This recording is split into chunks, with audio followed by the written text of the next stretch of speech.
মেয়েদের জন্য, নারীদের জন্য, মহিলাদের জন্য জান্নাতে যাওয়ার পথটা তুলনামূলক পুরুষদের চেয়ে সহজ। কেন সহজ? পুরুষ হালাল হারাম উপার্জন করতে গিয়ে হালাল হারাম মেনটেন করা লাগে, নারীর সেই দায়িত্বটা নাই। এরকম আরো বহু ইস্যু আছে যেগুলো পুরুষের উপরে বর্তায়, মেয়ের উপরে বর্তায়, তাহলে তাদের জান্নাতে যাওয়ার পথটা সহজ। তারপর নবী সাল্লাল্লাহু আলাইহি ওয়াসাল্লাম 4টি আমলের কথা বলেছেন নারীদের জন্য। এই 4টি আমলকে খুব গুরুত্বের সাথে যদি মেনটেন করতে পারেন কোনো বোন, তাহলে সেক্ষেত্রে তার জন্য জান্নাতে যাওয়া শুধু সহজ নয়, বরং জান্নাতের দুয়ারগুলো তার জন্য ওপেন হয়।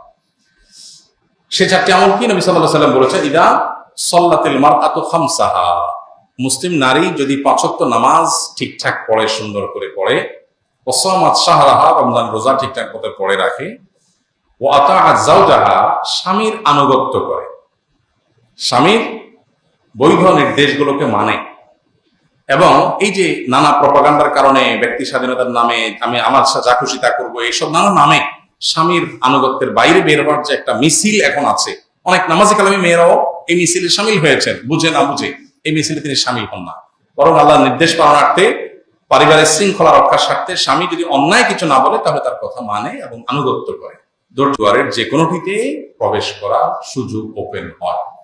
এই জন্য একজন বোন এই বিষয়গুলোকে খুব গুরুত্বের সাথে আমল করা উচিত এবং জান্নাতে যাওয়ার প্রতিযোগিতা তার এগিয়ে যাওয়া উচিত।